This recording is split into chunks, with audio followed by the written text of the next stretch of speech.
tall black figure calmly walks from the shadows at the far side of the room. He passed just a foot from my head and out through the doorway into the kitchen. I was petrified.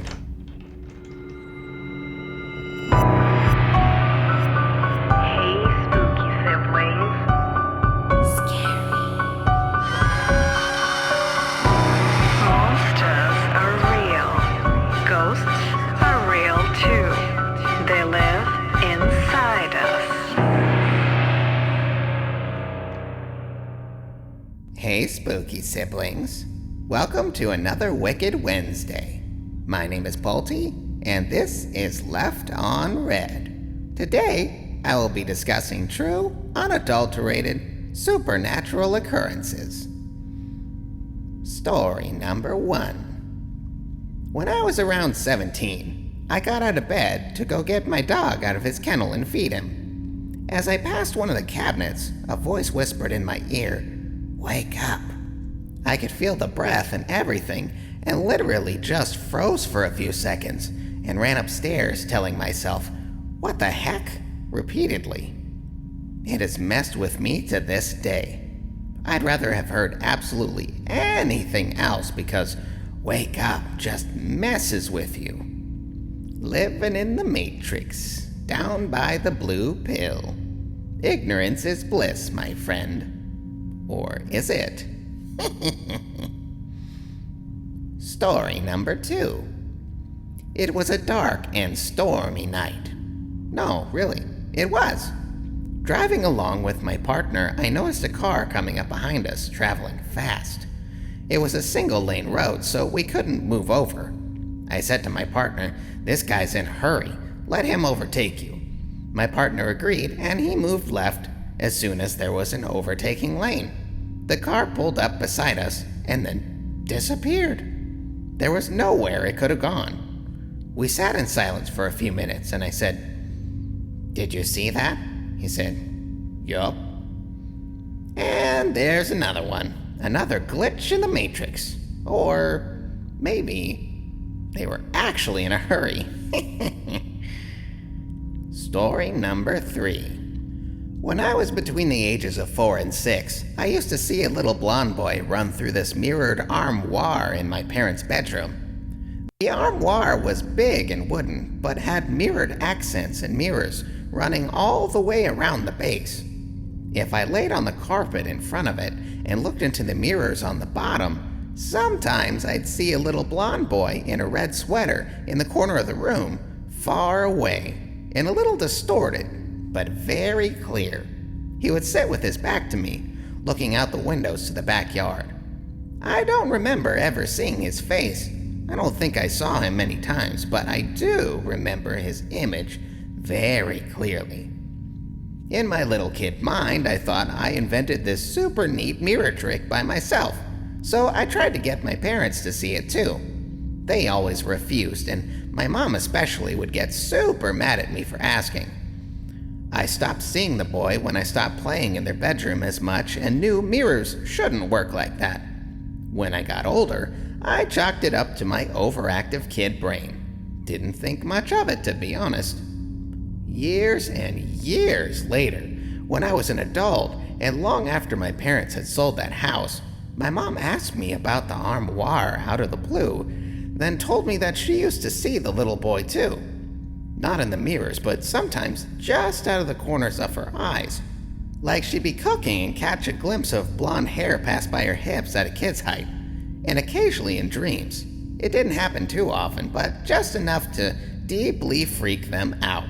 So when I mentioned seeing the same little boy, my mom was just terrified. Story number 4. I worked for an online retailer warehouse for a few months. There were 2 depressing windows that obviously were the bare minimum requirement for zoning that I probably walked by 1,000 times a day. Outside, you'd see a concrete retaining wall and some trucks. Obviously, after a while, I'd barely see out of my periphery. Wall, trucks, trucks, wall. Until one day, I saw trucks, and then in the second window, pigs. It was only a second, but I definitely saw a bunch of massive pigs in fenced-in areas with rolling hills beyond. Of course, when I looked back, no pigs. For the next few weeks, I stared out the windows when I went past, always seeing nothing but that wall.